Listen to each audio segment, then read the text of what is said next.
스스로 30살의 솔로의 돈도 없어서 그녀는 어린이날에 자살을 결심했고 입에 수면제를 가득 넣고 곧바로 수돗물을 들이켰다.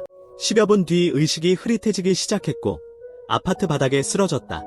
하지만 다행히도 집주인이 제때 도착해 그녀의 자살은 또 한 번 실패로 돌아갔다. 병원으로 이송되어 응급처치를 받고 의식을 회복했지만 병실 사람들의 시선이 그녀를 향해 이상하게 느껴졌다. 고개를 돌려보니 옆에 한 아저씨가 담배를 피우고 있었다. 하지만 이상하게도 여기 사람들은 아저씨를 보지 못하는 것 같았다. 간호사가 상만에게 다가와 그녀의 손에서 담배를 빼앗았다. 병원에서 금연인 거 모르세요? 그녀는 좀 어리둥절했다. 왜 아저씨 담배가 자신의 손에 들려있는 걸까? 그녀가 그 문제를 제대로 생각해 보기도 전에 정신과로 보내졌다. 의사는 그녀에게 왜 자살을 시도했는지 물었고 그녀는 아무 이유 없이 그냥 살고 싶지 않았다고 대답했다. 의사가 더 질문하려던 찰나 진료실 책상 서랍에서 갑자기 여자의 울음소리가 들렸다. 그녀는 서랍을 열어보았고 안에는 중년 여성이 웅크리고 있었다. 여성이 끊임없이 오는 것을 본 상만은 의사에게 왜 사람을 서랍에 가두었냐고 물었다. 하지만 의사의 시야에는 서랍 안에 아무도 없었다. 그녀는 즉각 정신질환 진단을 받았고 간호사에게 끌려 입원 치료를 받게 되었다. 한밤중에 화장실에 간 상만은 간호사실에 이상한 노인이 웅크리고 있는 것을 보았다. 그 노인은 간호사를 몰래 훔쳐보고 있었고 들키자마자 노인의 머리는 마치 풍선처럼 부풀어 올랐다. 그녀는 깜짝 놀라 뒤돌아서 도망쳐 병실로 숨었지만 그 세 사람이 모두 공중에 떠 있는 것을 발견했다. 그 세 사람은 자신들이 살아있는 사람이 아니라고 고백했고 앞으로 상만의 몸을 빌려 쓰겠다고 말했다. 다음 날 아침 그 세 사람은 떠나지 않았고 옆에 어린 소년이 하나 더 있었다. 어제와 마찬가지로 여기 의사와 간호사들은 그들을 보지 못했다. 이제 상만은 죽기를 원했던 사람만이 진짜로 귀신을 볼 수 있다는 것을 깨달았다. 며칠 후 상만은 퇴원했지만 그 네 귀신은 여전히 그를 따라다녔다. 상만이 어디를 가든 그들은 항상 상만에게 붙어 있었다. 네 귀신의 괴롭힘 속에서 상만의 삶은 이전보다 더 고통스러워졌다. 할아버지는 상만의 몸을 빌려 술을 마셨고 하루에 20병 이상을 마셨다. 술에 취할 때마다 할아버지는 베란다에 아무렇게나 소변을 보았다. 와, 돌아나지게? 뭐 어딜 넘봐? 아저씨는 상만의 몸을 빌려 담배를 피웠고 하루에 몇백 개비를 피웠다. 꼬마 남자아이는 상만의 몸을 빌려 간식을 먹었는데 고열량의 쓰레기 음식만 먹었다. 울보 아줌마는 상만의 몸을 자주 빌리지는 않았지만 이상한 버릇이 있었다. 매일 아침 일어나면 상만은 아줌마가 옆에 누워 자신을 뚫어지게 쳐다보고 있는 것을 발견했다. 뭐야. 잠도 자요? 네 사람은 상만의 육체와 정신을 이중으로 괴롭혔고 얼마 지나지 않아 그의 몸은 결국 무너져 내렸다. 왜 4명의 낯선 귀신이 자신을 노리는지 이해할 수 없었다. 인생 자체가 힘든데 귀신까지 괴롭히는 건 너무했다. 제사상 차려주는 사람들도 없어? 왜 나한테 와서 이래? 내가 우스워? 재수없어 진짜! 그는 점쟁이를 찾아가 4명의 귀신을 어떻게 쫓아낼 수 있는지 물었다. 점쟁이는 귀신들의 소원을 들어주면 그들은 기꺼이 인간 세상에서 사라질 것이라고 말했다. 상만은 집으로 돌아와 4명의 귀신들에게 그들의 소원이 무엇인지 물었다. 첫 번째로 말을 건넨 것은 할아버지였는데 그는 카메라를 찾고 싶다고 했다. 상만은 할아버지를 데리고 카메라를 찾으러 다녔지만 백화점을 한참 돌아다녀도 할아버지는 자신이 살아생전에 가지고 있던 카메라가 아니라고 했다. 상만은 할아버지에게 조금 더 자세히 말해달라고 부탁했고 할아버지는 그 카메라가 옛날 경찰관에게 있다고 답했다. 만명은 왜 일찍 말하지 않았냐며 할아버지를 꾸짖었지만 할아버지는 살아있는 사람이 묻지 않으면 떠난 사람은 먼저 정보를 알려줄 수 없다고 말했다. 그는 할아버지와 함께 경찰서에 가서 카메라를 찾았지만 그 늙은 경찰은 모르는 척했다. 늙은 경찰은 카메라를 돌려주기 싫어서 만명을 경찰서에 구금할 이유를 찾았다. 하지만 다행히 할아버지가 살아있을 때 그 늙은 경찰을 알고 있었고 늙은 경찰이 카메라를 돌려주기 싫어하는 이유와 말하기 어려운 비밀들을 알고 있었다.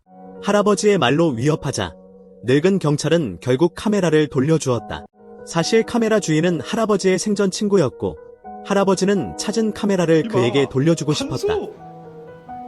아마도 시간이 얼마 남지 않았기 때문일 것이다. 친구는 앞에 젊은이가 자신의 오랜 친구라는 것을 알고 있었다. 친구와 만명은 함께 식당에서 밥을 먹고 술을 마시며 이야기를 나누었다. 그들이 추억을 나누는 동안 한 간호사가 다가와 술을 마시지 말라고 했다. 상만은 고개를 돌려보았고 눈에 들어온 것은 간호사 연수의 부드러운 미소였다. 바로 그 순간 30년 동안 솔로였던 상만의 마음이 흔들렸다. 그의 어설픈 모습을 본 노인은 즉석에서 그를 도와주기로 결심했다. 노인은 상만에게 기대어 엉뚱하고 대담하면서도 기름진 방식으로 작업을 시작했다. 아까부터 자꾸 이쪽 쳐다보시던데. 나 보는 거요? 아니면 저 늙은 환자 보는 거요? 예상대로 작업은 실패했지만 다행히 상만은 노인의 카메라를 무사히 돌려줄 수 있었다. 두 번째 소원은 어린 소년의 것이었는데 소년의 소원은 영화관에 가서 애니메이션 영화를 보는 것이었다. 상만은 소년을 데리고 영화관에 갔고 그곳에서 다시 간호사 연수를 만났다. 연수 옆에는 요양원에서 암에 걸린 아이가 있었다. 상만은 연수와 자연스럽게 대화하고 싶었지만 작은 아이가 때마침 그의 몸에 달라붙었다. 저기 오줌은 그런 거 얼마나 해? 네? 10원에 10개 정도 하나? 1,200원에 한 개요. 영화관에서 상만과 아이는 만화를 보며 함께 웃었다. 하지만 뒷자리에 앉은 연수는 앞쪽의 상만이 혼자 멍하니 웃는 것처럼 보였다. 영화를 보는 소원을 이룬 상만은 작은 아이에게 만화 캐릭터 장난감을 사줬다. 그 후 그는 국수집에서 국수를 먹었는데 독특한 먹는 모습 때문에 옆 테이블의 연수와 아픈 아이의 눈길을 끌었다. 아이는 상만을 좋아했고 상만은 그 기회를 이용해 연수의 명함을 받았다. 세 번째 소원을 이루고 싶어하는 귀신은 아저씨였고 아저씨는 노란 택시를 찾고 싶어했다. 착한 견인차 공장 주인의 도움으로 그들은 견인차를 단기간 사용할 수 있게 되었다. 아저씨는 몸을 던져 차를 몰았다. 상만이를 태우고 바닷가로 향했다. 아저씨가 왜 바닷가로 왔는지 알 수 없었지만 목적지에 도착할 때까지 상만이는 자신이 바다를 처음 보는 거라는 사실을 깨달았다. 아저씨와 오랜 시간을 보내면서 상만이는 아저씨에 대한 호기심이 생겼다. 상만이는 아저씨에게 가족 이야기가 있는지 결혼 후에 힘들지 않냐고 물었다. 혼자 사는 것도 힘든데 결혼 후에 더 힘들지 않냐고 물었다. 아저씨는 결혼 후의 삶이 물론 힘들다고 대답했다. 가족 때문에 힘들 것 같지만 결국 힘을 보태는 것도 그 사람들이라니까. 말을 마치자 아저씨는 옷을 벗고 바다에 들어가려고 했다. 바닷물에서 수영하는 것도 자신의 소원이라고 말했다. 상만은 한편으로 거절하며 자신은 수영을 못한다고 말했지만 결국 아저씨에게 이끌려 바다로 뛰어들었다. 그는 바닷속에서 끊임없이 허우적거렸고 아저씨는 웃으며 바닷물에 대한 두려움을 용감하게 마주하라고 말했다. 아저씨의 말을 듣고 상만은 갑자기 이상한 느낌을 받았다. 왜냐하면 그는 처음으로 누군가에게 수영을 배우고 누군가에게 어려움에 맞서는 방법을 배우고 있었기 때문이다. 이때 상만은 다른 3명의 귀신이 바닷가로 오고 있다는 것을 알아차리지 못했다. 저녁 바람에는 여전히 따뜻함이 남아 있었고 시간도 이 순간에 멈춘 듯 느껴졌다.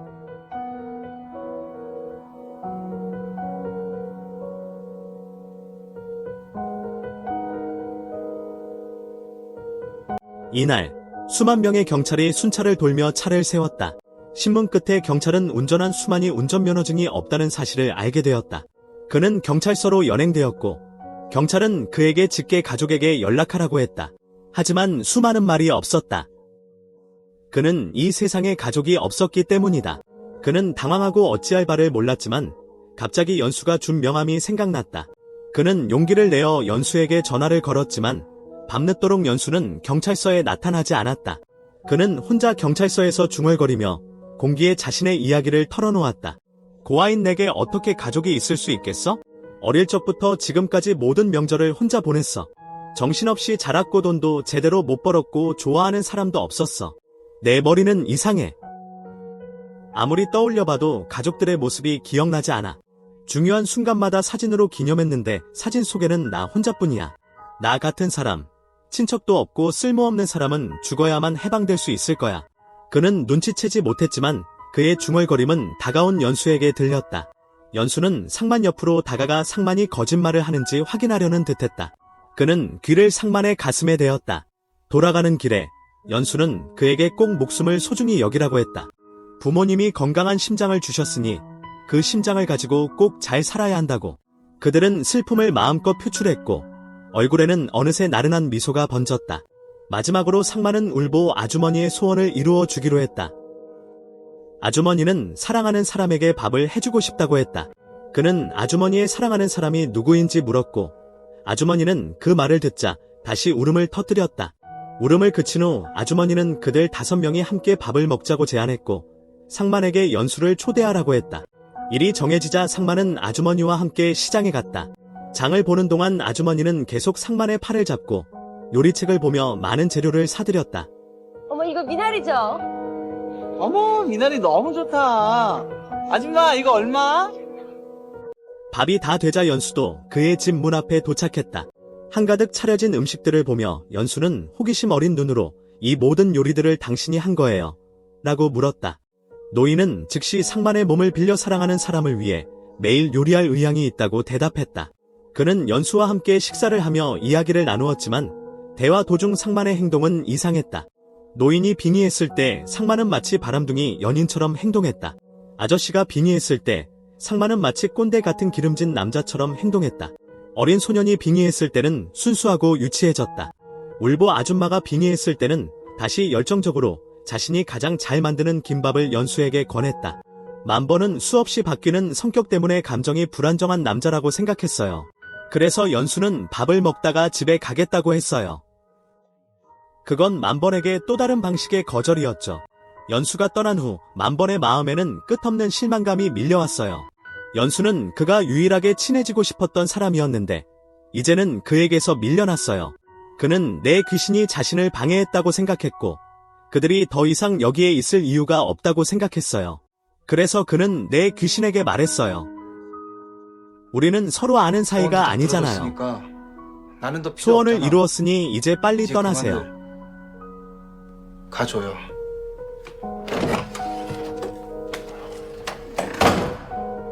다음 날 아침 일어나 보니 내 귀신은 정말로 사라져 있었어요.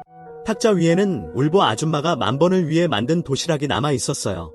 그는 그 전의 시간을 떠올렸다. 그들은 마치 한 가족처럼 한 지붕 아래 살았다. 그들은 함께 있었지만 서로 낯선 유령들이었다. 하지만 그들의 존재는 그 집을 적어도 더 활기차게 만들었다. 과거의 순간이 아무리 따뜻했더라도 그 내의 유령들은 결국 그에게 낯선 사람일 뿐이었다. 그는 결국 혼자였다. 그는 결국 아무것도 이루지 못하고 뒹굴거리는 인생을 살고 있었다. 그 생각이 그의 마음속에 떠오르자 그의 감정은 다시 한번 어둠 속으로 빠져들었다. 그래서 그는 다시 자살을 생각했다. 이번에는 차 안에서 숯불을 피워 생을 마감하기로 했다. 하지만 숯불이 타오르는 순간 한 인물이 그의 머릿속에 떠올랐다. 그는 영화관에서의 엄수의 미소를 떠올렸고 버스에서 엄수의 눈을 내리깐 모습을 떠올렸다. 그때 그는 갑자기 깨달았다. 마음속에 사랑하는 사람이 있다면 계속 살아갈 용기가 생긴다는 것을. 그 후 그는 정성껏 옷을 차려입고 울보 아줌마가 해준 음식을 들고 요양원으로 향했다. 그는 위로가 되는 말은 못했지만 엄수 씨와 함께 점심을 먹고 싶어요 라고 소박하게 말했다. 진심은 항상 사람을 감동시킨다. 이번에도 엄수는 그를 거부하지 않았다. 그는 엄수와 함께 벤치에 앉아 울보 아줌마가 해준 김밥을 먹었다. 상환이 가져온 김밥을 먹던 엄수는 갑자기 그에게 질문을 던졌다. 사람들은 김밥에 시금치를 넣는 게 일반적인데 왜 너는 시금치 대신 숟가락을 넣었니? 아주 평범한 질문이었기에 상환은 무의식적으로 그거 대답했다. 우리 엄마가 미나리가 피에 좋다고 늘 시금치 대신 미나리를 넣었거든요.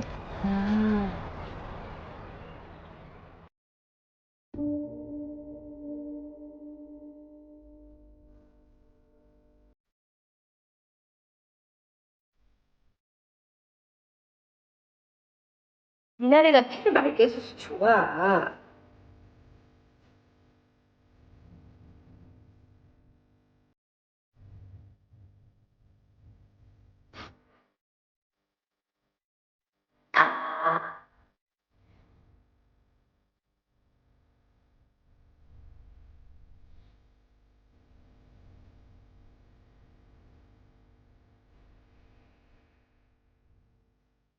우리 상남이는 얼마나 커야 엄마가 팔자 교육을 장볼 수 있을까? 이 순간 상만은 모든 것을 기억해냈고 가족들의 모습도 마침내 떠올랐다. 형과 함께 돈이 없어 만화 영화를 못 봤던 때가 생각났다. 그때 형은 언젠가 꼭 데려가 주겠다고 형이! 약속했었다. 다음에 꼭 보여줄게. 어. 아빠가 새 택시를 뽑았을 때가 떠올랐다. 그때 아빠는 온 가족을 데리고 바닷가로 놀러 가려고 했다. 가족 여행을 위해 할아버지가 친한 친구에게 카메라를 빌렸던 일도 기억났다. 그들은 바닷가로 가는 길에 설렘을 안고 있었지만 불행히도 중간에 교통사고를 당했다. 당시 엄마는 상만을 감싸 안았고 차에 탄 사람들 중 그만 살아남았다. 그 사고로 인해 그의 두개골이 손상되었고 그는 가족들에 대한 기억을 모두 잃었다. 그는 요양원에서 집까지 뛰어왔지만 집에는 이미 가족들의 모습이 없었다. 그가 잃어버린 것에 대한 고통 속에 잠겨 있을 때 이미 떠난 유령이 다시 그의 곁으로 돌아왔다. 형이냐? 상만아, 나 웃으면 똥꼬에 털난다. 저건 두고 간다. 여자한테 통하는 거, 딴 거 없다. 진심이다. 담배 끊어라. 당신이 가르쳐 준 거잖아. 당신 아니고. 아빠. 이제는 배우고. 아빠가 운전도 가르쳐 줄게.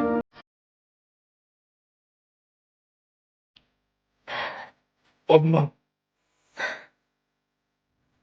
나도 같이 가면 안 돼?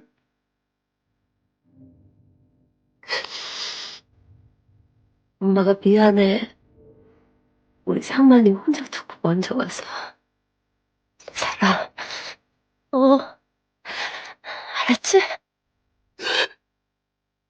영화의 마지막 장면에서 온 가족이 창가에 서서 가족 사진을 찍으려고 한다. 찰칵 하는 소리와 함께 빛이 번쩍이고 수만 명이 가족과 함께 찍은 첫 번째 사진이 그 순간 영원히 기록된다. 이미 세상을 떠난 가족들은 모두 행복해 보이며 입가에 미소를 짓고 있다. 오직 수만 명만이 눈살을 찌푸리고 입술을 삐쭉 내밀고 있는데 마치 오랫동안 억울함을 참아온 아이처럼 보인다. 이전에 수만 명은 몰랐지만 그는 결코 혼자가 아니었다. 그의 인생에서 중요한 순간마다 그의 가족은 항상 조용히 그의 곁을 지켜왔다. 그 후로 수만 명은 분명히 알게 되었다.